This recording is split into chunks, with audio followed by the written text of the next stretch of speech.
I'd like to welcome everybody to General Government Meeting. We appreciate you being here and are looking forward to hearing more from Colorado Legacy. But we'll start out with Dina. And before that, though, Caitlin, we're glad to have you back. Are you feeling better? I am on the mend, hopefully, but I'm still not 100%. Oh, well, thank you for Don't being get too here, close. Too. And is everybody else well? That's right. Okay. I'm fine, Ashley. Thanks for asking. You are? Well, I knew that because we were on the radio this morning. We were, yeah. I had my radio clothes on and my face and everything. I know, and you still got notice asked that? about your hat. It doesn't I matter did. where we go, you get asked about your My hat. hat, right. Like this. Sweatpants was for me, yeah. Okay, Dina, so we're going to talk about Gus's property and potential future uses after we have roll call. Councilmember Cochran, absent. Councilmember Gonzalez. Here. Councilmember Hamrick. Here. Councilmember Jaquez. Present. Councilmember Meisner. Here. Councilmember Turner. Here. Mayor Pro Tem Smith. Here. Mayor Troutman. Here.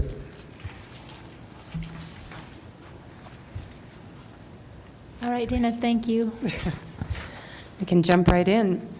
So we're here to talk about 110 South First Street. I think everybody more commonly knows this as the Gus's site or Constantino's site. So where is the site? It's basically right at the northwest corner of First and Royal Gorge Boulevard, or US 50. And so the red button or jelly bean, given the season, is indicating where the site is. To zoom in a little bit, the site is approximately 0.7 acres in size. It's currently zoned general commercial. The context around it, most folks are familiar with, but just to walk through that briefly, the north is the Armory building. To the south across US 50 is Veterans Park. To the east is the ditch and City Hall. And then to the west is the territorial prison lands. So just some aerial imagery to give folks a sense of the property. So the property that we're looking at basically is where I'm indicating with the mouse pointer right now. So it's basically the land that you see here, again, at the northwest corner of First and RGB. And City Hall, where we're sitting today, is right here. So just another view, this one looking more northeast. Again, the site here is at the northeast corner. Did I say west before? Northeast corner of the intersection. So there's two relevant background documents, adopted documents, that mention sort of the importance of this intersection, and wanted to walk through that a little bit in terms of setting up the context of the site. So first, the US 50 Corridor Plan, and then secondly, the Arkansas River Corridor Master Plan. So first, the Big Ideas map and some of the information that was included in the US 50 Corridor Plan talked about the importance of this intersection at First and RGB, and that's basically the yellow star that you see here. So that's really the first point where folks are coming into town, at least from the west, where there's potentially a sense of arrival into downtown and into the heart of the community. So it's a very important intersection in terms of not only perhaps how the public realm is designed in the future, but also this particular site that the city has now purchased in terms of being at that corner of that intersection. So just to zoom in a little bit, again, that's just an enlargement of that graphic talking about the importance of this First and RGB intersection with the site at that northeast corner. It's really a decision point for folks that are unfamiliar with the community coming in from the west. If we can get them to pause at this intersection and make it easy for them to make a decision about either turning left and going to Main Street, turning right and going to the future Riverfront District, or continuing on. Again, this is an important intersection, so any buildings that are built on that property in the future contribute to that importance. So the second document that supports the importance of this intersection is the Arkansas River Corridor Master Plan. That was, of course, adopted in late 2017. Again, the illustratives from that plan talk about the importance of the intersection of First and RGB, and also references a potential pull-off, informational pull-off, a western pull-off similar to what's being designed and implemented on the east side of the community. Basically, kitty corner from the site that we're talking about today. So we looked, staff, for purposes of the conversation today, looked at 3 different options. It's really 2 options. Option with sort of a full build-out vision for the site. The number 2 is a phased approach to that option, and then 3 is really a shorter-term interim option and use for the site. So first we'll walk through the mixed-use development option. So one of the ideas of this is really taking advantage of that corner. And if anybody here is familiar with a view house type restaurant concept, they're in Denver, there's one in Littleton, there's actually, I believe, one under construction now in the Springs. But the concept is basically view house, taking advantage of the views, meaning having a substantial rooftop eating area for folks to gather. So the vision here is to have part of that future building be a restaurant of some sort where it could both accommodate rooftop dining as well as street-level dining as part of that restaurant. And that's envisioned to be about 6,000 square feet. And just remember that, I mean, all of this is conceptual. It's for purposes of discussion here today. So all of these components could be phased. It depends on a particular partner that may come in, et cetera. So just some additional images of that rooftop dining. I think this image on the right here is actually the location in Littleton. In that context, it's on the edge of their historic Main Street, so as you're coming into downtown Littleton from Santa Fe, coming in that direction. So just some additional images of what that environment is like. And then the second component that is envisioned in terms of that mixed-use development or mixed-use building in this context would be to have a visitor's component and potentially some additional office space that could be leased out either as expansion of City Hall space, potentially a partner with the Chamber of Commerce or other entities. So that's approximately 5,000 square feet. Not all of that is envisioned to be visitor center space. Those uses are typically only about 1,000 to 1,500 square feet, probably in the context of a Canyon City. And as you'll see, our current visitor center cabin is even smaller than that. But again, the idea here is that it could be a 2-story building with, again, a rooftop component where visitors could go up to the rooftop and have informational kiosks where you're looking different directions. You're looking to the west, pointing out the Dakota Hugbacks, pointing out Fremont Peak, the direction towards the gorge, et cetera. So it just offers an opportunity to have more information on a rooftop setting, basically at the heart or at the key entrance to downtown from the west. And all of this can be scaled. It could potentially be a 1-story building with the rooftop components. So again, this is conceptual for purposes of discussion today. So what does that look like from a plan diagram standpoint? So in terms of the restaurant component, that's potentially envisioned to be right up at the corner. So a future building really embraces that intersection in the future. With a visitor center or office component potentially more towards the north or rear of the property. The central area of the building would be sort of those shared resources, so restrooms and elevator could be centrally located to be shared between the 2 different uses in the future mixed-use building in this location. There could also be a creekside path connecting over to City Hall. As well as some outdoor tables, rest areas for visitors as they're maybe contemplating where their next activity may be in the Canyon City area. And there's also an opportunity for some street-level dining right at the corner of the intersection, creating some activity there. And then what you're looking at here is sort of the rooftop where if the front portion of this was rooftop dining and say the rear portion was the visitor center information kiosks, that just gives you an idea of what that might look like from a rooftop component. So getting into a little bit more detail on parking, we don't want to get into too much minutia on parking because this is conceptual, but just to give you an idea of how this was thought through. In the full build-out version of this, basically the north portion of the site could accommodate about 32 off-street parking spaces. Moving to on-street parking in this scenario, there's the potential to have a couple of RV spaces actually striped down the east side of the street. The idea there is that if folks are either making a left-hand turn or a right-hand turn, that they can just easily pull over given the fact that it's a bigger vehicle and simply park on street, have those be dedicated spaces that they can then get out and either go to the restaurant, they're parked once to then further walk along Main Street and or stop in the visitor center. And then there's also just an idea that there could be even a on-street space that's striped for, say, short-term, like 15, 20, 30-minute parking for folks to run in and get information.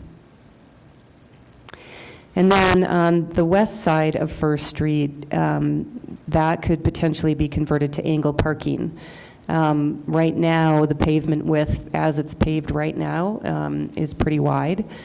We could even potentially look at restriping that even in the shorter term to angled parking on that west side of the street to gain additional on-street parking. Further, as or when Gus's site is redeveloped, there really isn't adequate sort of a traditional curb and gutter on the east side of the street there, nor is there obviously a sidewalk. And we would want a sidewalk and all of those improvements to occur. So there is some potential to modify the curb width at that point as part of the redevelopment to make sure we're adequately accommodating both some potential on-street parking as well as wider RV spaces. So then the other thing to keep in mind is that in terms of some of the development, making sure that the parking is not front and center on Main Street and in downtown, but on the edge. So going back to those relevant documents that I had mentioned, again, kitty corner from this site, or the southwest corner of the intersection of First and RGB, has been talked about potentially being a western pull-off or information area. And so there's some potential there to potentially accommodate some additional parking and the larger RV parking as well in that location. And then, of course, we've had conversations in and around the Black Hills site loosely, and we know that we could more than double. So if you envision the number of spaces that are currently in the city lot now down by the riverfront, we could surely more than double the amount of spaces there, which are currently about 117, and have that be accommodated on the Black Hills site. So again, you're creating more parking within a short walking distance to riverfront, to Main Street, and to this particular site. So again, just in summary, that's sort of one vision for a full build-out and a potential development program.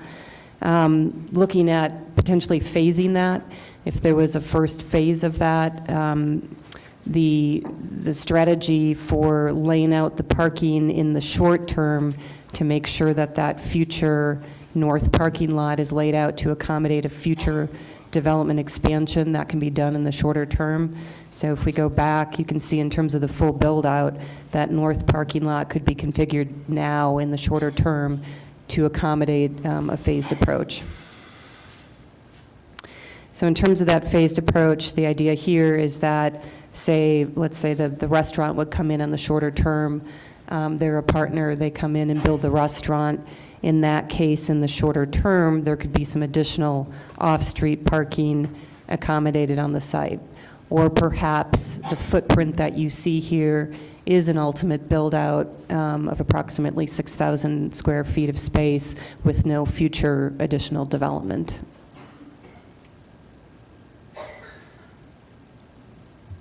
So in this case, in terms of this phased approach or smaller footprint development approach, you end up with more off-street parking spaces, approximately 36 in this condition, which also includes 2 larger vehicles, van or small RVs, off-street, as well as the previously discussed on-street RV and angled parking. And then lastly, just an interim idea for the site, sort of the lower hanging fruit, is if the city wanted to relocate the current information cabin that's located across the street in Veterans Park. That cabin is approximately 16 by 30 in dimensions, so that could be placed again at the corner of the site as an interim use, have that plaza information, still have the outdoor tables set up for folks to use, and establish that connection over to City Hall. And in that case, given the very small footprint of that cabin, you're able to get approximately 42 parking spaces off-street in that particular situation. You could still stripe some of the on-street RV parking, and then in this scenario, we just looked at keeping the on-street parking on the west side of First Street as parallel parking, and that's approximately 14 spaces if that was striped.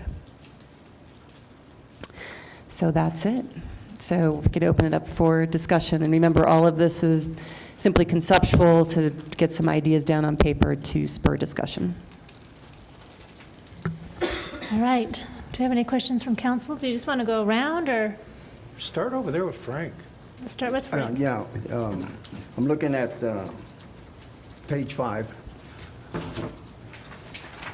Now, what is the dark brown on that mean? What are we looking at in that dark brown area?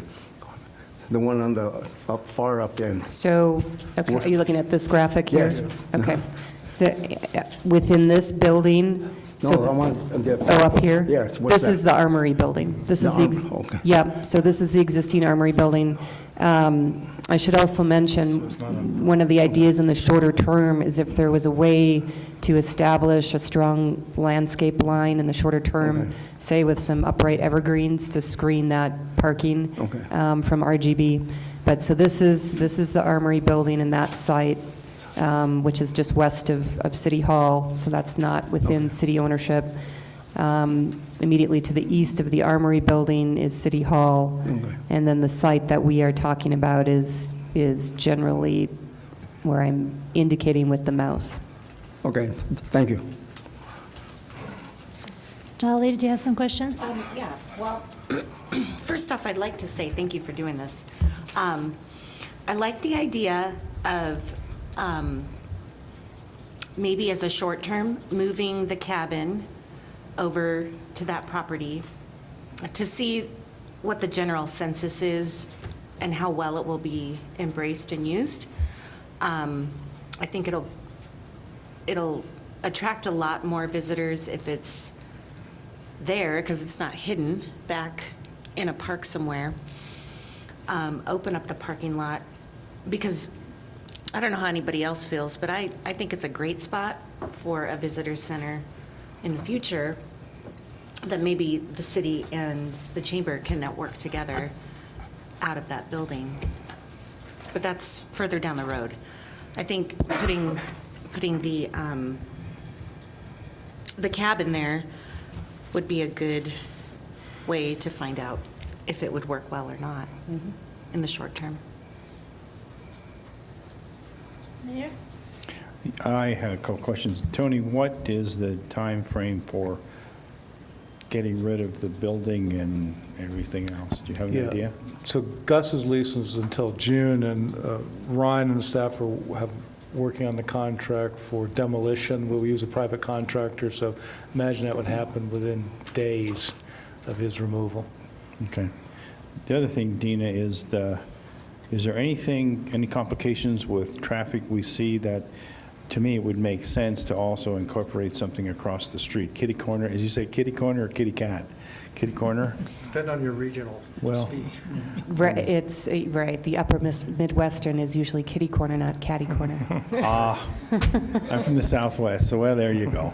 But on the southwest corner, look, that would make a lot of sense. And I would have a tendency to go with what Ms. Gonzalez said, to start maybe small with the cabin and see what type of usage, what the preference is there. And, but I believe also we need to look into what traffic pattern and what safety could be to possibly cross that, because there's probably a possibility they'll also want to come to Veterans Park. And I don't know what that entails, and I know you probably can't answer that. Well, and so it's the perfect time in terms of about to launch the access control plan for this part of US 50, so Okay. very timely to have those conversations. So I would be inclined to sort of start small and see if that consumer usage is what we might anticipate it to be. I guess we're talking about creating popularity, which then would be saleable to a private entity, or at least co-usage. Hamrick? Thank you. So we've got the sidewalk that runs on the, to the east of the property, kind of paralleling the irrigation ditch there. And the reason that is there is because that's the limit of the ditch company's right-of-way, is that correct? Right, so there's some, so you can see very lightly in the sketch, I've indicated some of the existing property lines. So,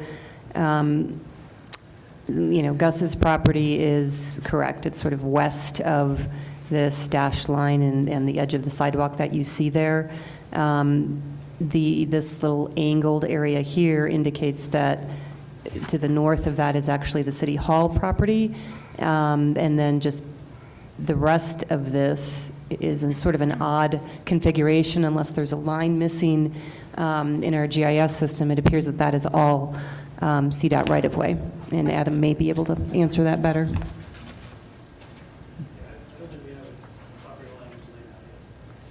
Okay.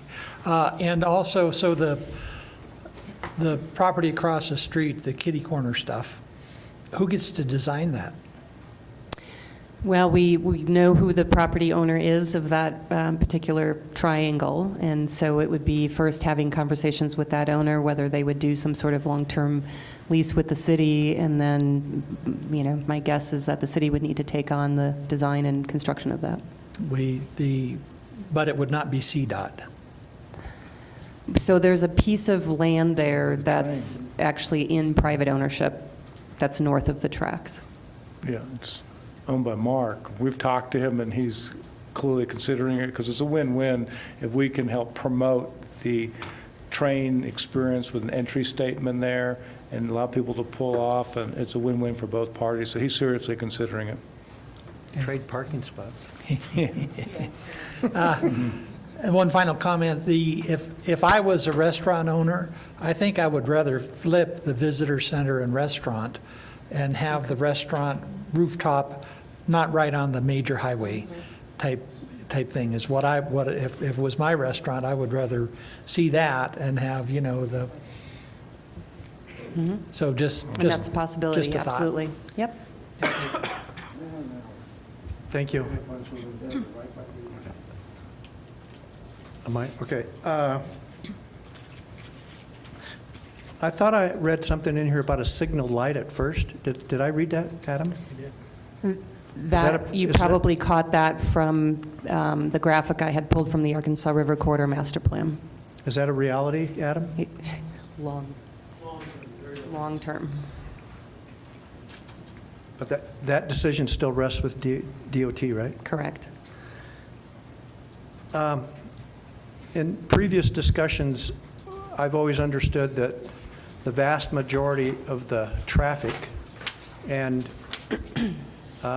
let's just call it traffic, is coming from the Front Range, meaning that traffic is coming from the eastern edge of the city versus the western edge of the city. Do we know what those counts are in terms of the traffic that's coming in from the west versus traffic from the east? And you're asking specifically visitor traffic or estimates on visitor traffic? Well, relative to the viability of a visitor center and trying to get those people to stop. When we talk about all that tourism stuff, we talk about the Front Range being those target areas, and it would seem like if that information is in fact correct, a visitor information center to try to get people to stop here, there would be more of those potential customers from the Front Range versus coming in from the eastbound off of 50. Yeah, I mean, over the past several years, there's been several conversations around different locations for a potential visitor center, and precisely around those conversations of where does it make the most sense to have sort of a permanent visitor center, so. Generally, I think my thoughts in terms of acquiring the property was to get rid of the appearance that we currently have been dealing with for the last 20 years, so that we could control what was going to happen next. I'm not necessarily in favor of the city doing anything with the lot. I would prefer that it was done with some kind of private enterprise. But as an interim, I think the concept that Dolly mentioned is moving that the current visitor tourist cabin over there. But relative to that, if we were to move that cabin, where do we stand with the current requirement in terms of surface coverage? I don't know how else to say that, but would it have to be paved in terms of to remain consistent with development? Or could we use one of those alternative methods of achieving Like that same pavers. thing without actually paving? Right. I had another question, but I lost it. You're up. Well, if you think of it, let me know. I will yield back. It's a one-time only offer. I'm going to write that down. Expires in Little 15 IOU. seconds. That's right. Yeah, I think I'm kind of thinking on the same lines as you, Jim, is I really don't like the idea of us spending a bunch of money to pave that entire parcel. I am excited to know that it's going to look better once we demolish that building. And I wonder if what we should be doing is seeking private enterprise who might be interested in putting a nice restaurant there at that corner. So, right, I mean, one of the things that could certainly be done is the city put out an RFP, a request for proposals for that site. Yeah, I think that might be my preference, is to have, see if there's interest in building there. And if there's not, I mean, I'm not sure it makes much sense to spend a lot of money paving all of that for parking in an area that doesn't have much retail use currently. It's something that we could just kind of let sit in an improved status without spending more money on it right away. That'd be my opinion. Back to Jim. I remembered my question. Oh, very good. Are you going to yield? I will yield the remainder of my time. I feel better. Can we, I mean, this whole process is part of parking. Is it possible to divide that lot there, if you were to do that right with that white, assuming that's a sidewalk, between the north parking and the yeah, could you actually divide that where we kept the lot to give us some spaces? Or is that within the requirements, or whoever would answer that, you or Adam? Well, I mean, you could make whatever decision you would like. I mean, the lot could be divided up, and you could change the zoning or requirements for that parcel to reduce parking requirements. I mean, just literally immediately to the north, starting with the Armory building, is part of the Main Street CB zoning, where we don't require any off-street parking. Just by virtue of where this particular lot sits presently, there are parking requirements. Say that?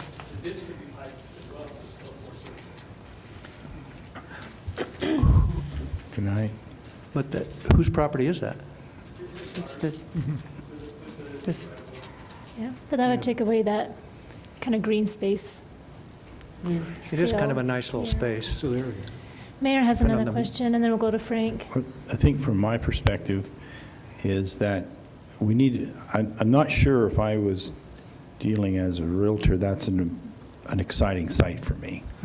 I think that we need to go ahead and possibly, and I wondered if we could pursue if I looked at that site and there was a restroom, a vending machine, and some electric car chargers, that would excite me, I think.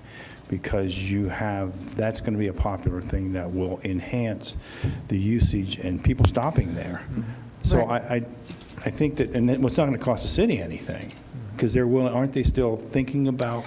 Right, I didn't mention, I haven't been firsthand involved with that, but one of the charging station cities has been identified as Canyon City. So yes, this could include those charging stations on this site. And it would accomplish what Ms. Turner was saying, that we could enhance the site with their money, and that enhancement is a restroom, a charging station, Oh, I see what you're and that, and then talk to me about putting my restaurant or whatever there, then I'm probably okay with it. Yeah. Because you have enhanced the site by density of usage, and it didn't really cost the city anything. See what I mean? Yeah, I think the Okay. charging station makes sense from a standpoint of, If we could push that to them, that would be exciting someone. Frank? I think all these plans that we're looking at are all very good, but I think for us, in my opinion, once we level the building and that, let's go ahead and concentrate on what we can do with that part that's already paved. There are some spots on the outside where people can pull in, angle parking from the old restaurant. But let's concentrate on it in a sense as a parking area for the time being. I don't have a problem with moving the cabin, but if we move the cabin before we actually have a visitor center, that defeats the purpose of that. If we decide to have the visitor center, really, there's not going to be a need for the cabin, okay? That's the purpose for the visitor center and that. So I just feel that we can continue with the concepts, trying to find people willing to look at that, but for the short term, I think we should just concentrate on utilizing what we can in the present for off-street parking to help, the flow for people going back and forth to their business and then downtown Main Street. Thank you, Frank. Meisner? so, back to Adam maybe or whoever. Let's say we do the demo. Where are we at in the timeframes of being able to use that for any parking without having some ethical issues about paving that? I mean, as soon as we demo it, if we want to do temporary parking. There's existing pavement there. There's quite a bit of Is there? area Yeah. there right now. On the front. Building, in front of the building, Oh, as you yeah. go in. Yeah. There's a lot of areas that It was you can customer parking. Yeah. parking right now and not affect the back end. Yeah, yeah. We'd have It's to not in just great restripe it shape, and clean it but, up. yeah. Yeah. Kind of like our other streets. Yeah, but I think one of the things that we really need to focus on too is that was mentioned in the presentation is that this is a key piece of property for that sense of arrival into Canyon City, and we want to make sure that that message is a really good message. So I agree. If we did do something with a private, I don't know if a restaurant right on the corner sends that message of you've arrived into Canyon City, this is a special place, come discover all of us that we have to offer. But I do like the idea of a visitor center either there or across the kitty corner lot, and So or at least parking at both sides. Right, so Yeah, so no visiting center at the kitty corner lot. I get that. But the visitor center with the second story, I think that's a really cool concept of the lookout over the top, especially if you can get a peek into the prison yard from there. I was wondering about that, if that, right, Could that be- might could determine be- the height. Could be a plus for visitor center, maybe not the best environment for a dining unless they play on that. Well, we could launch drones off of there. But of course, the territorial prison might not be there forever Probably as not well. enjoy that, yeah. But I also had down about the electric charging stations for the cars. And just really, I mean, we're kind of basing some of our plans off of some really big what-ifs with the Black Hills site and the kitty corner lot, too. And we have addressed that there is a great need for parking, and as the river corridor does get developed, that demand is going to grow. And we definitely, no matter what, have to have some RV parking right away, no matter what we do. So I'm in favor of moving the little visitors cabin over, but I also want to make sure that we also create somewhere at the corner, just personally, that message of we're in Canyon City, and it's beautiful weather, we have some directional signage or something in the interim as well, too. Right, And so I something mean, that's if pleasant and reflects us well.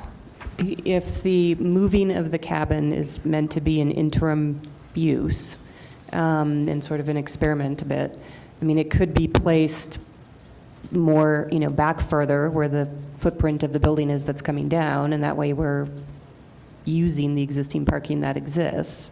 So you're minimizing the cost. So there's different ways to do it, and we could look at putting one of the sort of district monument signs on that corner as well for folks coming in. Maybe even just a little bit of reflection of that green space of Veterans Park just across the street, just to kind of connect the feel of both of those areas. Right, I mean, Yeah. improve it through landscaping, maybe establish at least that north edge line now, so there's numerous iterations and variations that can be done.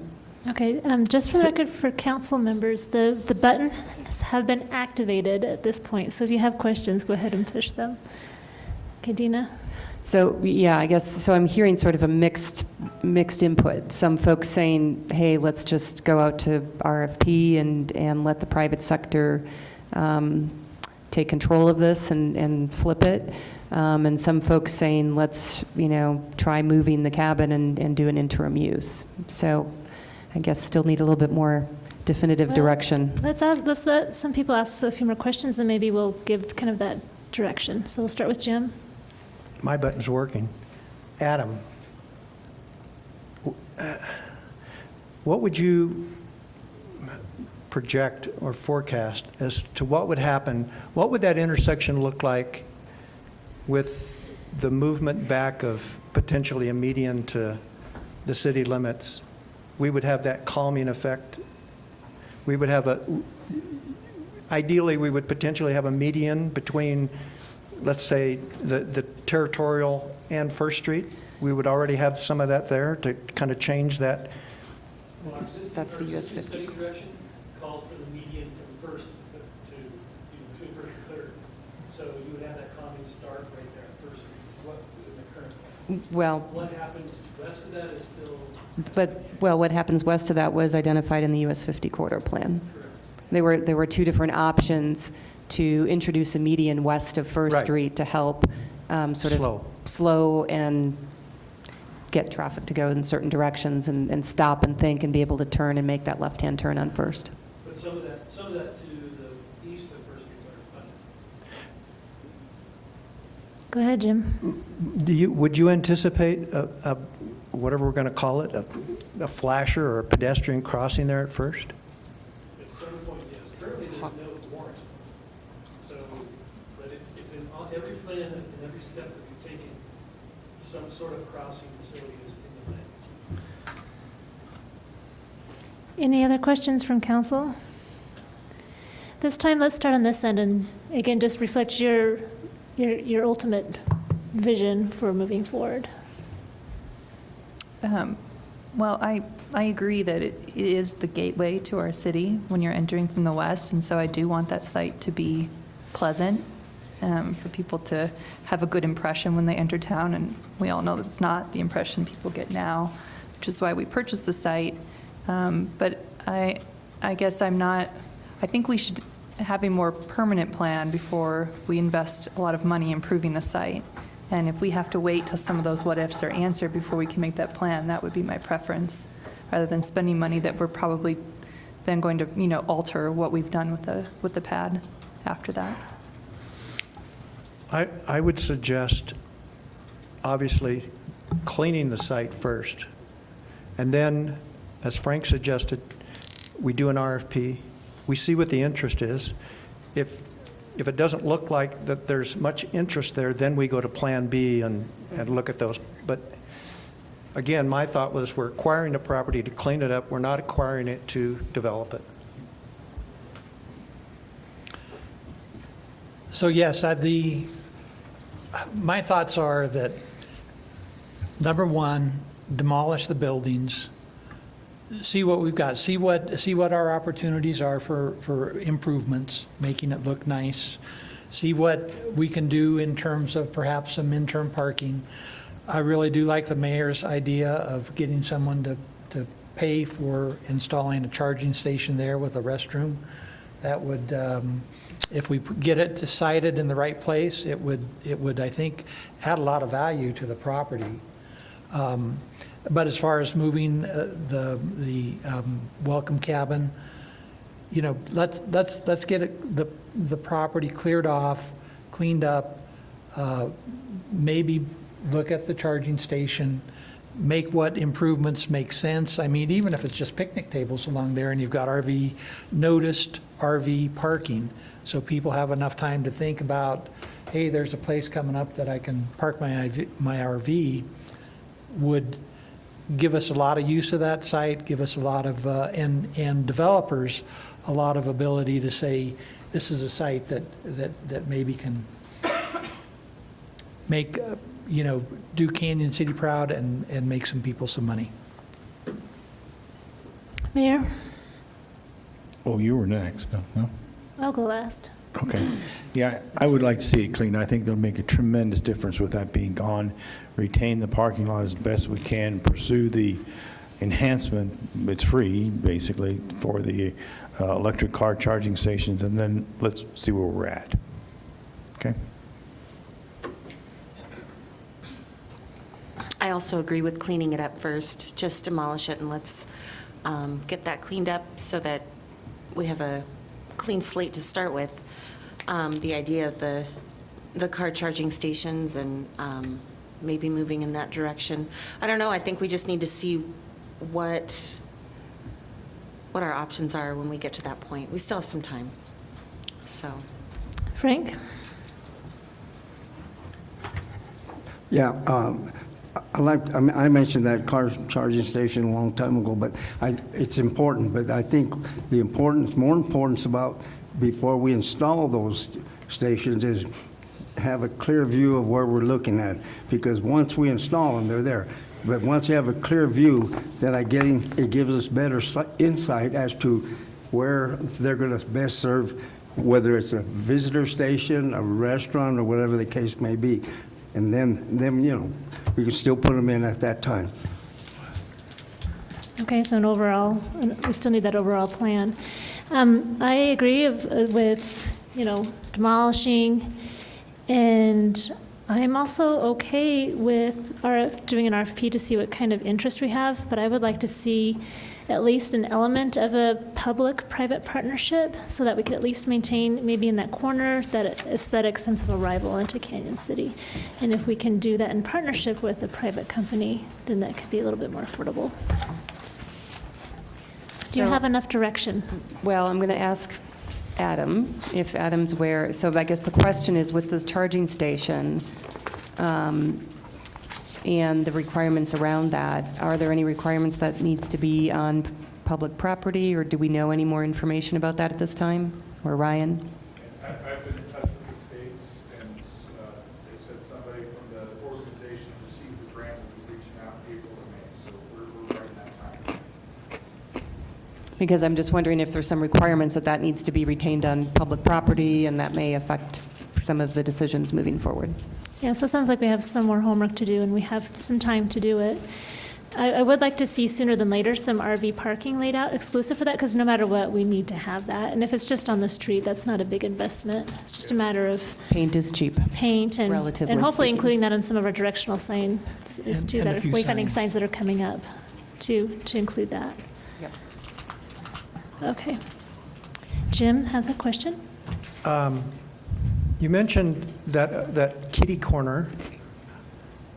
Is that a viable option? You mean for a pull-off? Getting access, that you said that's marked? Well, so that would be another level of, if there's direction to pursue that, that's something that staff would look at. At this point, it's been ideas identified in adopted documents, but staff hasn't moved forward to have any further conversations in terms of how that's viable with CDOT outside of a conversation with the current owner about potentially leasing that property. I think relative to easterly traffic and a charging station, and convenience, if there was something that was available in the south side of the highway that afforded easy access and pull-off, that kind of all goes together, that if you had that property on the other side, the preference from my viewpoint would be the charging station would be on the southern side of the highway for that traffic coming in from the west, because they're coming downhill, and that's their last charging opportunity before they get to Pueblo. I mean, realistically. And I don't know that there's a charging station potentially scheduled for, what's in Salida, do we know? Yeah. I mean, there's less opportunity for charging westerly than there is easterly, so it would make sense that that charging station was on the west end of town. Well, I think I have heard at some tourist meetings, though, that most of our traffic does come from the east to the Right. west. Yes. We also want to create that connection. If they're sitting there charging their car, then maybe a beautiful walk to downtown Main Street would be a wonderful thing to do without that barrier of Highway 50. So I think Right.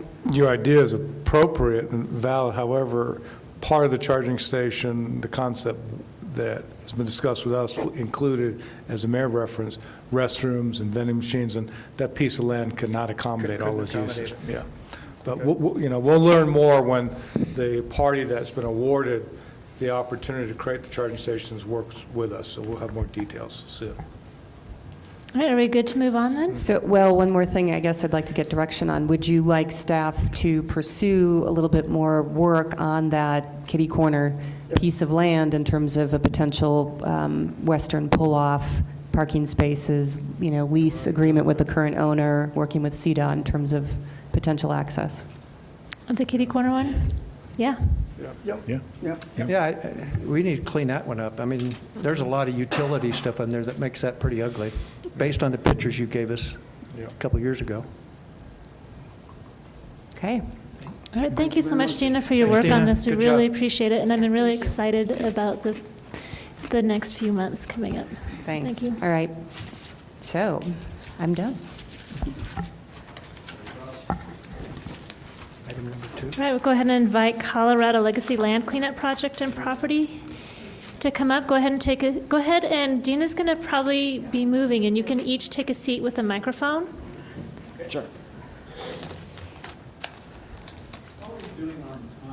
We're doing fine. Yeah. Because if we're here after 5, you're buying dinner. So it's, We would like to invite you to each introduce yourselves before we get started. Hi, my name's Eric Williams with Colorado Legacy Land. My name is Paul Newman, and I'm with Colorado Legacy Land. And Lisa Engel with Colorado Legacy Land. All right, go ahead and start with your presentation. Great. So thank you for having us to start. Our agenda here tonight is simply to introduce ourselves and a little bit about the project we have down here on the former Cotter Mill property. So we're going to spend just a little bit of time giving you a little bit of background on who we are and how this came about. And then we're going to talk about this project under 2 major categories that only have a slight interrelation with each other, one being redevelopment and economic development of that property, and the second being the cleanup of the property. So I'll start with some introduction and talk a little bit about the economic development part of things, and then Paul will speak a little bit to cleanup. So the property was acquired from Cotter Corporation by Colorado Legacy Land, whose sole purpose in life is to manage 2 assets that we gained from Cotter, a former mine up in Golden Boulder area, and then this property down here. I would say that Colorado Legacy Land looks, acts, and has a much different process toward this property than Cotter did for a few different reasons. Number one, this is our business. Our business is doing environmental cleanup and redevelopment, reuse, economic development associated with environmentally challenged properties. We've been doing this for a very long time, decades of time. So we do this as a core business.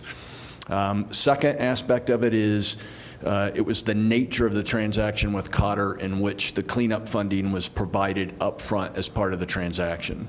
So where big corporations that have these kind of sites oftentimes want to slow play work because of funding restrictions, we don't have those restrictions. So we have the capital available to us to do the cleanup and redevelopment of the property, and it is our mission and expertise in life to do that. So in those ways, we look very different.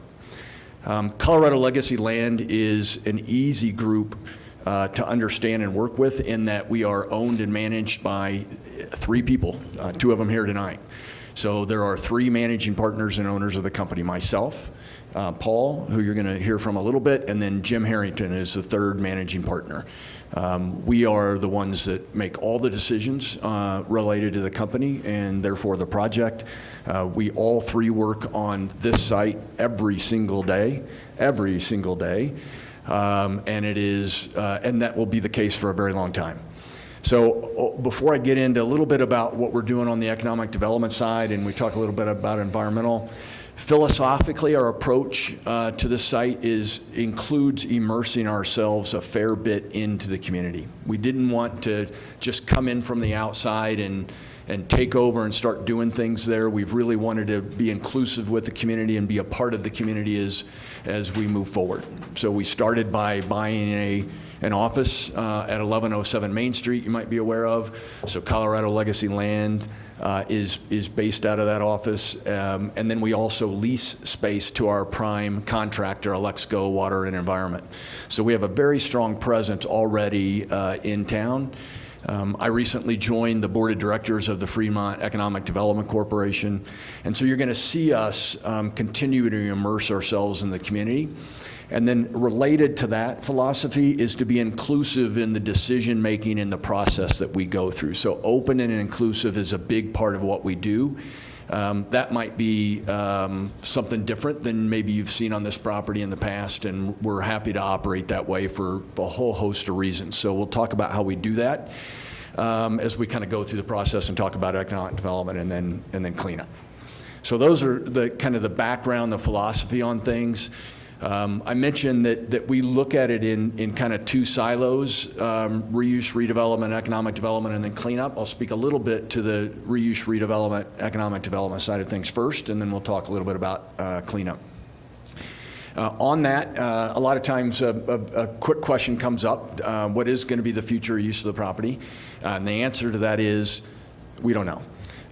What we do know is that there's a process that we've defined to go through, and that process will be inclusive of the city, the county, the community in going through things. And so that process started a year ago. We closed on this property back in March 9th of 2018. We spent a fair bit of time really understanding what we had there, both from the environmental side and just the overall real estate side.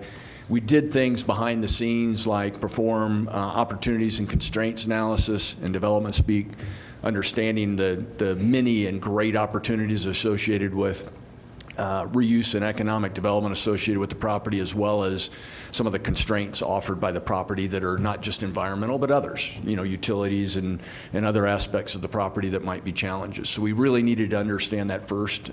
We have a pretty good handle on that, but it's a constant effort to continue to understand the property in greater detail.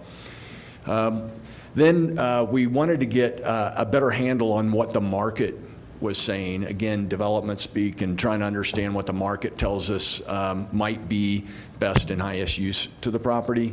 So we ended up hiring a market analysis firm to help us with that. We hired EPS, who's also working in the county on behalf of FEDC, I'm sure you're aware of. They're in the process under Lisa's leadership of doing a formal market analysis more specific to our property. Our instruction to them was to be all-inclusive to the various uses. So we're looking at everything you might imagine, from light industrial, commercial, retail, residential, open space, recreation, on and on. So we've asked them to be very inclusive. What they do in those studies, you might be aware from a municipality standpoint, they take a little different approach on a private development like this, and they They help us understand what the market is and not just what the demands are, but much more specifics. How quick do homes absorb here and at what price points are in demand? And they try to have a little bit of a crystal ball into the future as to what might be happening down the road. So we use that information. It's not the end-all be-all on what happens on the property, but we've found it over the years to be very useful in informing decisions that are made ultimately on the property. So that's ongoing now. I think we're, a few weeks away, Lisa, from having a first cut at that report. Then it'll be a little bit iterative. We'll see what they had to say. We'll go back and forth with that a little bit. And again, one piece of information to inform us about what the market says related to the property. Then we just now are in the process of interviewing land planners for the property. So, some of what we do is done on a parallel track. Some things are sequential. This is part of the sequential process. As we come up on the milestone of getting some draft information on the market analysis, we think it's important to get a land planner on board. And so we're started interviewing land planners, and we'll make that selection sometime in the next probably month or so and get them on board. And so as market analysis information comes in, we'll start the process of looking at various land uses. And if you've seen these types of things before, they'll confirm or adjust our opportunities and constraints, and they'll look at access and utilities and all these other kind of things. And then ultimately we'll start doing what we call bubble maps, which are not specific. This is not planned use development type stuff. This is big picture potential land uses and then trying to assign those to physical areas at the site initially. So those bubble maps will start to come out. And about that time when we're starting to understand that and get the view of those folks, then we'll start working with the community. So what we plan on doing there is doing a community charrette. If you're familiar with that term, of having an open forum where the land planners and Lisa and ourselves present information that we've garnered about the property and what the market is telling us and what some of these opportunities might be, and then we ask the community to weigh in on what might be important to them. So all the way through that process, we're certainly open to talking to members of the community. We're always open to those kind of conversations, but we'll have a distinct point in time that we'll ask people to come in and help weigh in on what they want. During that time, there's other community stakeholders that are important to us. The city is way up on that list. Of course, we're in Fremont County, but for obvious reasons, this property we think could have a big impact to Canyon City as a city and as a community. And we'd like to work very closely with the city in everything that gets done on that property, from the cleanup to the economic development. We've started that process, but really only in a few introductions and working with Ryan a little bit. But we were just whispering to him as we were walking in that we're starting to get far enough in our understanding of the site. We'd like to work more with Ryan and the city. Of course, the county supervisors, FEDC, and then other stakeholders that make sense for us. We want to be able to work with those stakeholders to really find the best possible use for that property. So if you kind of look at the crystal ball and think about the process forward, I mentioned that we're going to have this market analysis come to us here fairly quickly. We'll start on the land planning process over summer. About fall, late summer or fall, we hope to have this community charrette process from the community. And then we'll kind of take things from there. Colorado Legacy Land has the ability to work in ultimate development of the property in a number of different ways, and we've worked in all these ways over time. We can simply sell off a piece of property to somebody else to come in and develop it. We can do horizontal development, which is somewhat of a preferred path for us from a business perspective at times. Horizontal development for us is doing this kind of planning, zoning if required, some level of high level of entitlements, oftentimes putting in roadways, infrastructure, utilities, and then ultimately then allowing pads or parcels for people to go vertical on. We're generally not a vertical developer group. So how we do that and how that happens will really be informed by the very process we talked about. And what we're pretty darn comfortable with is there's not one solution, either for a use or a business model for that property. It's 2,700 acres, plus a little with a recent small acquisition we made connected to that property. And so there'll be a multitude of different uses, and they'll parcel out in logical ways once that process plays out. So Colorado Legacy Land will be here, though, for a very long time. So as I mentioned, going into the community, and Paul will mention a little bit, this is not a quick process for us. We don't need or want it to be a quick process in terms of getting in and out of the community. We want to be here for a long time. What you will hear from Paul is that we do want to get through cleanup as quickly as possible. It's been a blight on the community for a long time, and that's a major goal, so we're going to let Paul talk a little bit about that. So I'm going to take a breath on that, and then Paul will talk a little bit about the cleanup side, and then we are very, very happy to entertain questions you might have or any issues or concerns you have. Now's a great time, but this certainly isn't the last time you'll hear from us. It's just the first. So with that, I'm going to introduce you to Paul. He's going to talk a little bit about the environmental cleanup side of things. Okay, thanks, Eric. I think, as Eric said earlier, there's two paths we're going down, the redevelopment and reuse and the environmental side. And the two of them are very much tied together in that you can't really do redevelopment on some parts without the cleanup. So we need to have a very good, very thoughtful cleanup plan in place and moving forward, to complement and supplement what's happening on the reuse side. I think, as you all know, the site has had a long history of cleanup, of evaluation, of certain things happening. But here we are today, 30 years after the Superfund action started, and we really need to get this moving quicker. I think that was one of the main goals of Cotter when they backed out and had us do this deal, is they knew this was our business, and maybe we could do it more efficiently and move it forward with the redevelopment side. So, as Eric said, it is now Colorado Legacy Land. Cotter is not involved in the site at all. They are gone.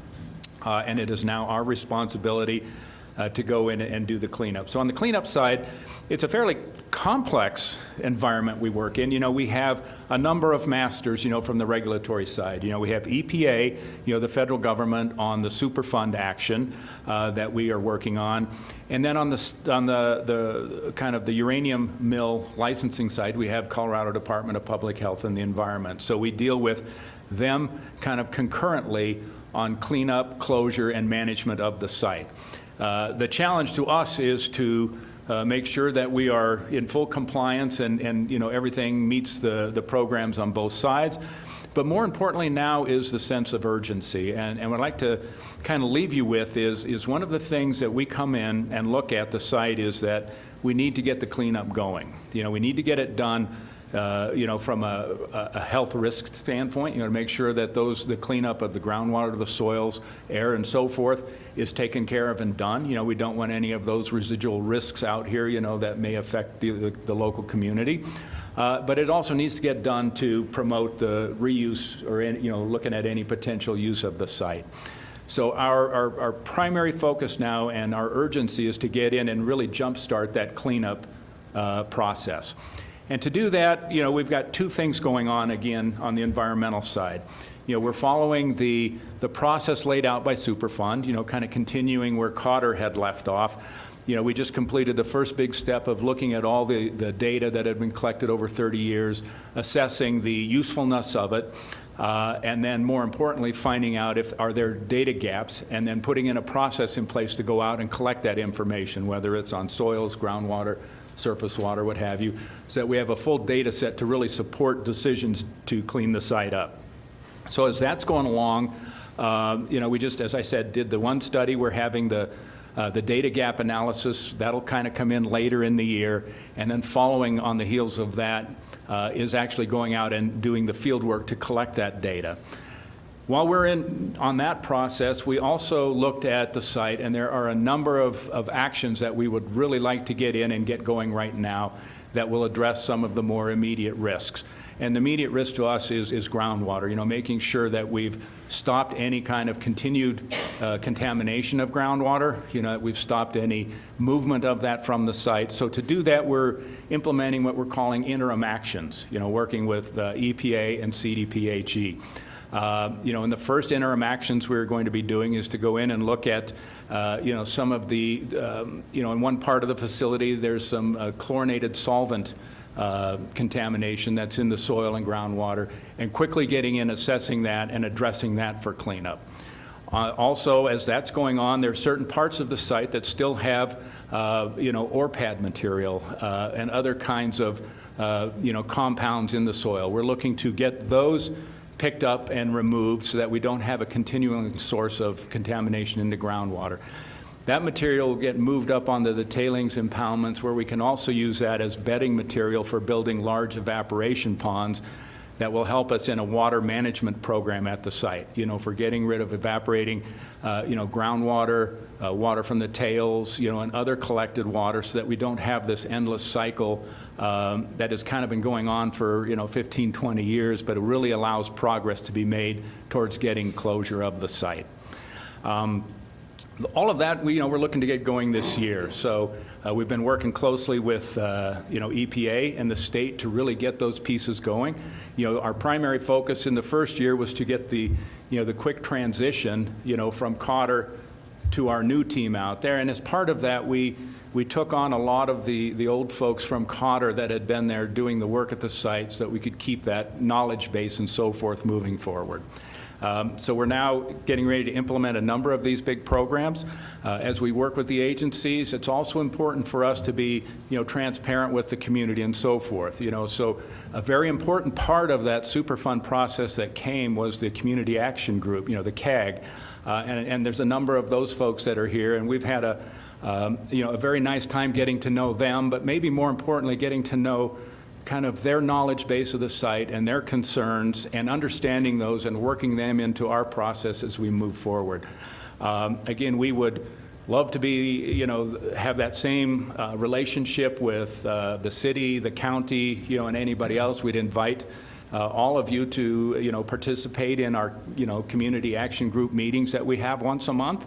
It's a nice place to kind of get a snapshot of what we're doing and what's going on.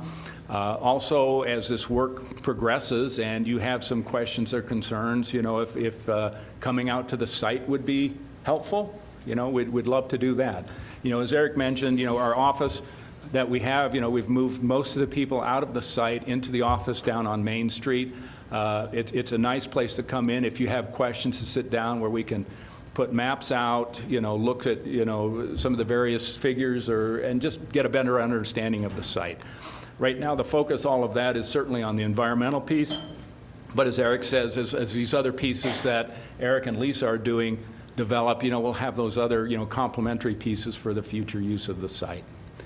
So there's kind of a quick snapshot, of the two pieces we have going, the redevelopment, the cleanup. But, what we really wanted to do was introduce ourselves and make ourselves available to you and the rest of Canyon City here as we move forward, so that you have a good sense of what we're doing, where we're going, and also that we're listening to you and hearing what, your concerns and needs are as we move forward. A couple quick points to wrap up. One is, we didn't make clear that we have 2,700 plus acres there, but there's a great percentage of acreage that is unimpacted by the former milling process that could be reused or redeveloped today. We thought it was important to look at it holistically, and whatever that reuse is, do it thoughtfully, which is why we haven't been out in the community aggressively advertising that fact. But now that we are getting a handle on things, it's just good knowledge for people to know that a lot of this property has not been impacted and could be back into productive use. We could start having some of those conversations today about that as we go through the land planning process. And then lastly, in closing, I think what we're trying to get out in the community is we know that Cotter property has been a blight for a long time, and been something that's either forgotten about as a piece of property or discussed not in a great light. And it's a new chapter. It's time to think of that differently now, for us to come together and work together to get it cleaned up, to get the blight taken care of, and then let's turn it into something much different, and something that can be a real boon to the community, including Canyon City. So with that, we're happy to address questions, concerns, anything else you might have for us. I thank you. I really appreciate you being here today and being developing this relationship with us now. Questions from council? Go ahead and press your buttons, I guess, at this point. Jim's first place. Go ahead. No, I didn't.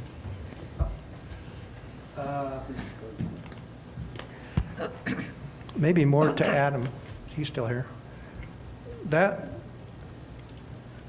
Is that on domestic or raw water? Treated water. Treated? Yeah, city water. There's an 8-inch water line that comes up kind of across Oak Creek grade to the old mill property now.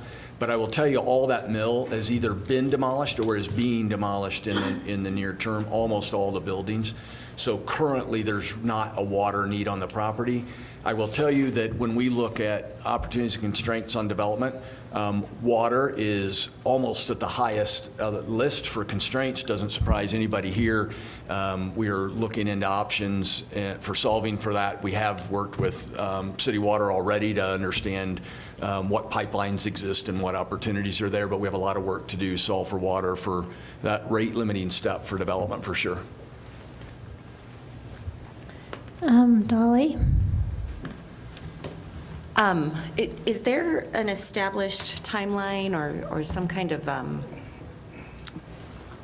I guess just a timeline on when this will be completed, or? I know it's bigger than that, but. It's a very fair question. The answer is yes-ish. So with this explanation, there is a timeline on the redevelopment reuse side that I kind of outlined, meaning that by fall, we're going to better understand really what could happen there, and we'd love to already be in discussions with parties that might be interested in use of that property, including potentially the city. Who knows? Maybe we have had an annexation discussion about part of the property. We'd really like to be having those discussions through the course of the summer. And then as soon as the market, has demand for properties and we can make something happen, that could be happening this year. And so that is on parts of the property that are not currently impacted from an environmental standpoint. And so one little challenge we have, just so you know, is there's two kinds of impact from an environmental perspective on the real estate. One is actual contamination that exists that has to go through the process Paul talked about. And then the second is when they originally did boundaries for all this, regulatory boundaries, license boundaries, Superfund boundaries, they were all inclusive. So even if the property is perfectly clean, but within a boundary, it carries stigma with it. So we're working with the regulators and others to figure out how we might be able to solve for that. So that'll be going on at the same time. So some property available today / throughout the course of the year. Some property that requires cleanup next year. Some property, quite a long time from now. Yeah, and kind of the schedule on the environmental side. I think in the past there wasn't a schedule, and I think that was one of the bigger drivers for this transition, and for everybody to hit the reset button and us to come in. And one of our challenges now is to build that schedule, and more importantly, to build urgency into it and to try to accelerate it and get it moving so that we can start, seeing cleanup in certain parts of the site. But again, that's what we're doing right now, is working with the regulators to develop that schedule. And to be quite honest, one of our challenges is to keep that, them moving forward with the approvals and so forth that we need, and to be timely about it. Paul's being very nice, honestly, in saying that we can work faster than the regulatory community can. There's a process that is cumbersome. It just is, and the regulators would agree with that. So we can move faster than most everybody else, and we're just trying to work with them to keep that urgency up. And to keep them with that same thoughtfulness that, we need to get this going. There is no reason why it can't be and that it shouldn't be. Everybody's been waiting long enough for it. Let's get going now and get it done. And one other point is, Paul, it's important to note that urgent doesn't mean doing a shoddy cleanup. We want to do world-class cleanup, but the urgency is getting going on it, not trying to do something quick and dirty and not comprehensive. We want to do world-class cleanup. We will do world-class cleanup. We're just wanting to get going on it, and the regulatory community works slower than we're able to work. Okay, we have a question from Councilmember Hamrick, please. Sure, thank you. So in the land use, land redevelopment process that you're undertaking now, is there opportunity, is there synergy, is there even ability to include the Shadow Hills property owner in that process? Are you guys, is there any communication going on there, or what can you tell us about that? I will say the answer is yes. We very much want to work with Shadow Hills owners and have had many, many discussions with them. We are very willing and wanting to plan the development in conjunction with Shadow Hills. We haven't made a ton of progress yet in that regard, but it's something we want very badly. Okay, Councilman Hawkins.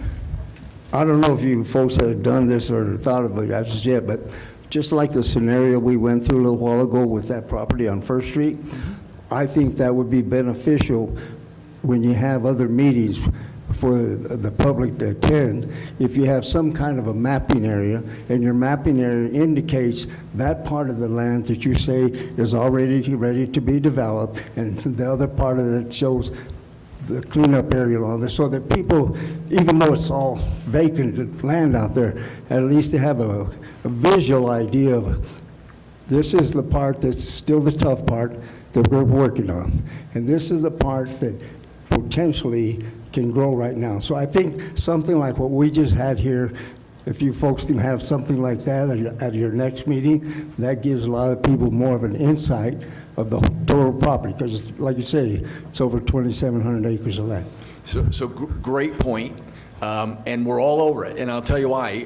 Part of the behind the scenes is that property had never been surveyed, so we did a comprehensive survey recently and just finished that. We had it flown for LiDAR. If you remember a month or two ago, helicopters and other stuff going on over there, that was LiDAR, which is high-tech aerial photography. And then through the land planning process, we'll do exactly that. So today, instead of getting into the detail of maps and lines on a map, we thought maybe we would just come and do this introduction. But in the future, absolutely, maps are a part of our business. And certainly when we start looking at redevelopment, you'll see lots of that kind of thing. Great point. All right, Mayor. I had a couple questions. Do you have you done this before? We've done this a lot. Paul and I have done this together for almost 20 years, and both of them been doing it. Both of us have been doing it our entire careers. Jim Harrington, the third partner, is about our age, so we all have about a 25-year career doing this. And it's kind of cool. We've been doing it together a lot. So Paul and I have been doing this, like I mentioned, for almost 20 years. We've done a lot of very high-profile stuff in different areas. If you know Denver and the former Gates Rubber facility at I-25 and Broadway, we acquired that and cleaned it up and are in the process of redeveloping it. Lisa and I have been doing this for 10 years together, and she's installing the infrastructure at that Gates property right now. Jim Harrington is the president of Alexco Water and Environment that I mentioned is our prime contractor for cleanup. They specialize in doing mine and mill site cleanups, so they have dozens and dozens of examples around here. So we've been doing this for a very long time. The key is on a property like this, it is both cleanup and redevelopment. And what we do really well is blend the two in an overall program to get things done. Okay, the second question is, Mr. Hamrick worked there, and there's rumors that he buried money somewhere out there? If he did, we'll find it. Okay. Yeah. That's what the helicopters is for. Yeah. I thought they were coming after me, I'm sorry. Yeah. All right, I have a couple of questions too. You talked about being really open and candid with the public. in the somewhat recent past, there was an incident in a neighborhood north of Cotter, where there was a really foul smell that was making people sick. Yep. And the neighbors in the media and social media were accusing the cleaning up that's been happening at Cotter as being the source of that. How do you deal with those kinds of situations, especially as the cleanup will intensify? There could be a lot more suspicions and rumors and. That was a challenge. So just to refresh everybody and to give you our perspective on that, when that odor started occurring, it made perfect sense to point to the Cotter property because it's an industrial facility and everybody knows that there's some contamination over there. So it was kind of common sense maybe to initially go that direction. Again, knowing that our mission in life is the cleanup, it's to get actual factual information and bring it forward and do something about it. That is our mission. So not to hide anything, not to brush it under the rug, but to expose it and then do something about it. And so we immediately launched our own investigation to figure out if it could be anything related to our property. We couldn't find anything, so we went to the county. The county environmental group came out. Supervisor Payne was extremely involved. We had so many visitors out to that property trying to see if there was a tie from our property to that odor. And nobody could find a connection to the property. So finally, the county really wanted to do some version of an investigation at the property of the areas north of the property, so beyond our real estate. They performed that investigation. They found other causes of that odor, they believed. And so our property, it was clearly identified that it was not connected to our property. One of the properties, it's in the public record and is part of that study, was a property that we have since acquired. And we acquired that because it sits in a sensitive area for us in terms of some of our activities we want to get done there. And honestly, trying to be good members of the community, that property needed to be cleaned up and taken care of, and we're doing exactly that. So we took that very seriously. We also then turned to people outside of our company to be able to take a look at it and provide the support we could so that people could understand there were outside resources looking to see that it was us. Once it was determined it wasn't us, we just did our best we could then to manage that. Okay. You mentioned that you have some top constraints in development, such as water, possibly stigma attached to the property. What are some of your other top constraints? Well, so environmental is top for some areas of the property, right? So some of the areas of property will never be reused for anything. You know, some, again, 2,700 acres. Others require cleanup first. So you always have to list environmental at a site like this high on the list. Topography obviously is a challenge. I know a lot of people may not have spent a lot of time on the backcountry of that property. If you'd like a tour, we'd be happy to take you, but the topography is pretty rough in parts of that. So for certain uses, topography will be a challenge. For example, we commissioned a study for solar use. It's a bit rate limited by topography in some areas, so topography is on that list. When we look at utilities, it's water, water, and water. And then, oh, by the way, it's electrical, but we think we've solved for that or know how to solve for that. And some of the other utilities we don't anticipate being a problem. Other infrastructure like roads, we don't think will be a problem. So a bit, you know, it really, when it really boils down to it, you know, once we kind of figure out what areas environmentally can be either cleaned up and reused or not impacted at all, water is our highest restraint by far, and then topography probably next. Lisa, any others? Sanitary, but that's not hard to solve for, so, yeah. Okay. And you said your market study is almost complete. Can you give us a sneak peek of what you've discovered so far? Or what has Haven't seen it yet.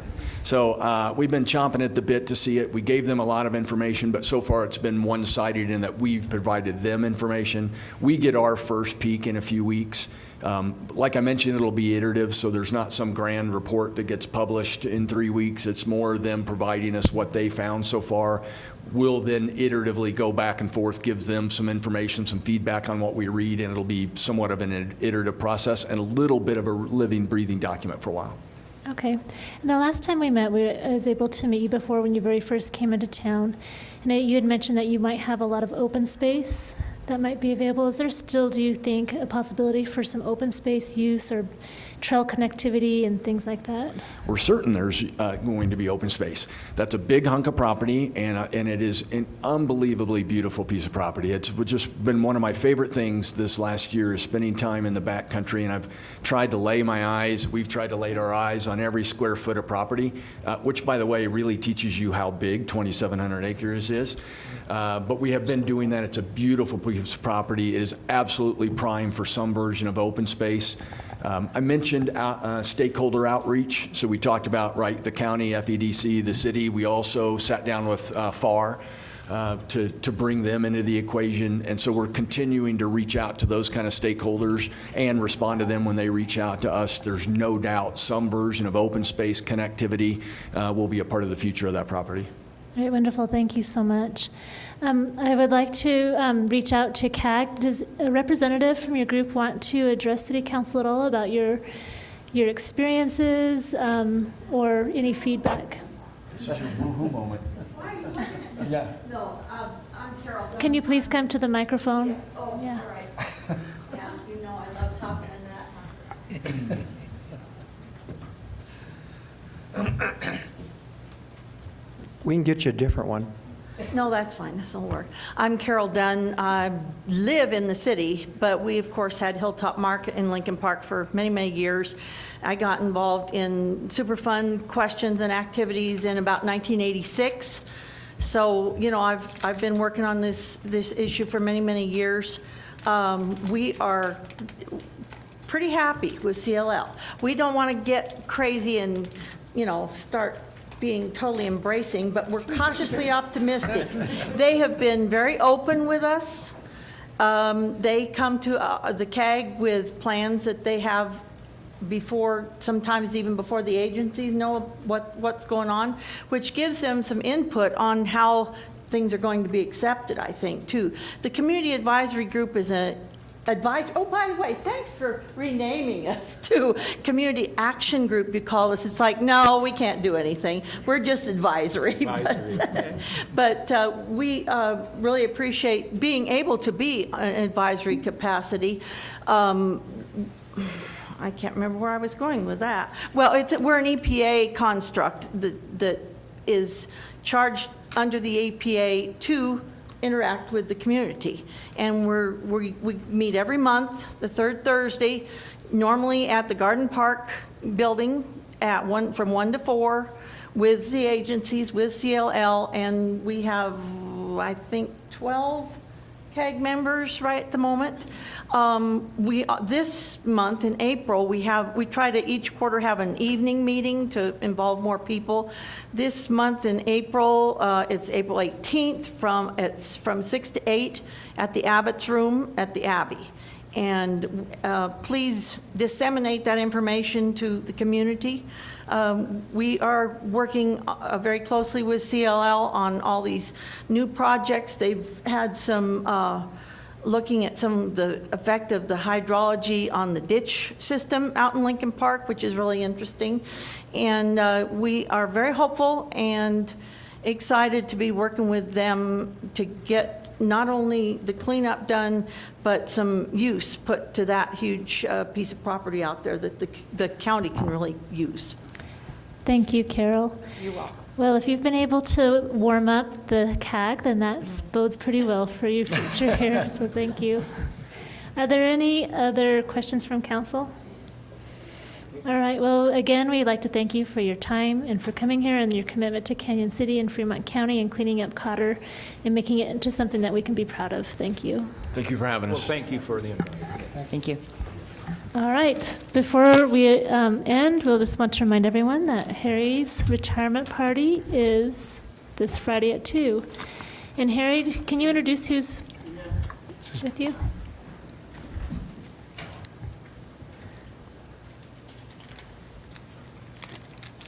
Tammy Nordyke is here, and she will be taking over my position effective today.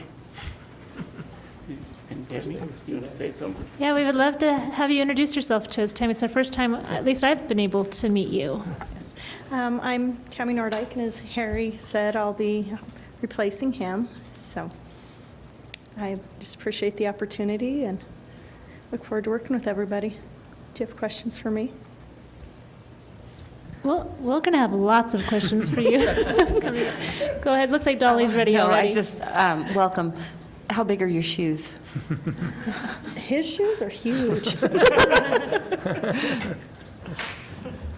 Well, welcome to the team. We're happy to have you. All right, thank you. All right. This meeting is adjourned.